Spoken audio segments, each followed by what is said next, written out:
Video শেষাংশে কুশুল গাছ রোপণ করার ব্যাপারে একটা গুরুত্বপূর্ণ তথ্য দিয়ে রাখি, যেটা জানা খুবই দরকার, তা না হলে পস্তাবেন। সুপ্রিয় দর্শক মণ্ডলী, ছাদ বাগানে আমি ফিলিপাইনি কালো আখের একটা চারা তৈরি করতেছিলাম। তো সেখান থেকে চারা হয়েছে। তো আজকে এই 10 গ্যালনের একটা জিও ব্যাগে বসাই দিব। তো এখানে যে ঘাস লতা পাতা শুকনো দেখতেছেন, এগুলোর থেকে একটা লেয়ার আমি এখানে দিয়ে দিছি। অর্থাৎ মোটামুটি 40% আমি এই যে বিভিন্ন পাতা পচা সার থেকে শুরু করে যে ছাদ বাগানের বিভিন্ন শ্যাওলা জমে বৃষ্টির সময়, এগুলো সব সহ দেওয়ার পর এর উপরে আবার একটা মাটির লেয়ার দিয়ে দিছি। এখন হইতেছে আমার ছাদে আপনাদেরকে একটু দেখাই। এই যে এখানে 2টা পলিতে এই দেখেন, এখানে ফিলিপাইনি কালো আখ হয়েছে। তো এখান থেকে আমি একটা এখানে রোপণ করে দেব। তো ভাবতেছি এই চারাটা নিয়ে, এটার মাটিটা শুকনো লাগতেছে। এই যে এইটা আমি এখন এখানে বসাই দিব।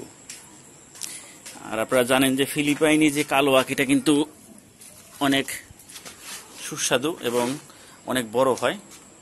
তো এই জন্য এটাকে আমি এখন এখানে রিপোর্টিং করব। যেহেতু আজকে স্ট্যান্ড নিয়ে আসেনি, হঠাৎ করে মনে হলো একটা রেকর্ড রেখে দিই। তো এটা আমি এখানে বসে আবার চারদিক দিয়ে মাটি দিয়ে দিব। তো একটু পরে আপনাদের সাথে আবার শেয়ার করতেছি। তো এই যে দেখতে পাচ্ছেন, আমি অলরেডি যেখানে এই ফিলিপাইনি কালো আখটা চাষ করতে চাইতেছি, এই জায়গা নির্বাচন করছি। যেখানে আমার একটা কলা গাছ আছে, এই কলা গাছের পাশেই এটা রাখবো এবং দেখা যাক, আল্লাহ ভরসা। এখন আমি এটা যেহেতু একা ভিডিও করতেছি, আপনার পরবর্তী অংশ দেখাতে পারবো না। আমি কেসি দিয়ে সুন্দরভাবে এটা চারদিক দিয়ে কেটে নিয়ে এটা বসিয়ে চারদিক দিয়ে মাটি দিয়ে দিব আর কি। তো পরবর্তীতে আপনাদের সাথে এটার আপডেট ইনশাআল্লাহ আমি দিয়ে দিব। তো গাছটা আমি এখানে রোপণ করে দিলাম, আলহামদুলিল্লাহ। এটা হলো ফিলিপাইনি আখ। চারদিক দিয়ে মাটি দিয়ে সুন্দরভাবে পানি দিয়ে দিছি।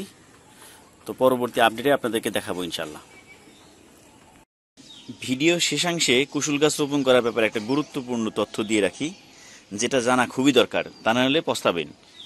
সেটা হচ্ছে, এই যে আমি 10 গ্যালনের জিও ব্যাগে গাছ রোপণ করলাম। এই কুশুল গাছ বা আখ গাছ যেটাই বলি, এটা কিন্তু খুব বেশি পানি পছন্দ করে। তো এই আপনারা সবাই জানেন, বা যারা নতুন তারা জানেন না, সেটা হলো জিও ব্যাগে কিন্তু পানি বেশি ধরে রাখতে পারে না। তো সেক্ষেত্রে আমার কাছে মনে হয় একটু ভুল করেই ফেললাম। জিও ব্যাগে এই কুশুল রোপণ করাটা ঠিক হলো না, কারণ এটা ড্রাম বা বালতিতে রোপণ করলে ভালো হইতো।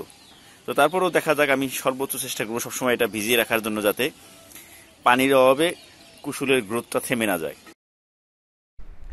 তবে জিও ব্যাগে যদি আপনার রোপণ করতেই হয়, সেক্ষেত্রে একটা মিডিয়ার কথা আমি বলে দিই। এটা যদি আপনি প্রয়োগ করেন, তাহলে ইনশাআল্লাহ গাছের রেজাল্ট খুবই ভালো পাবেন। সেটা হচ্ছে, আপনার মাটি যদি আমি টোটাল মাটিটাকে 100% ধরি, তাহলে এখানে 50% আপনারা মাটি নেবেন, আর 30% হচ্ছে ভার্মি কম্পোস্ট, আর 20% হচ্ছে কোকোপিট। এইভাবে যদি আপনারা মিশাতে পারেন, আর কোকোপিটের জায়গায় যদি আপনি তুষ মিশাতে পারেন, সেটাও হয়। তো এইটা দিয়ে যদি সুন্দরভাবে একটা মিডিয়া তৈরি করেন, তাহলে দেখবেন গাছটা মারা যাবে না এবং গাছ ভালোই হবে। তো ভিডিওটা কেমন লাগলো অবশ্যই লাইক, কমেন্ট এবং শেয়ার করে জানাতে পারেন। এবং আমাদের এই হারুন ব্লগ বিডি চ্যানেলটা যদি সাবস্ক্রাইব করে না থাকেন, তাহলে সাবস্ক্রাইব করার অনুরোধ জানিয়ে আজকের মতো এখানেই শেষ করতেছি। সবাই ভালো থাকবেন। আল্লাহ হাফেজ।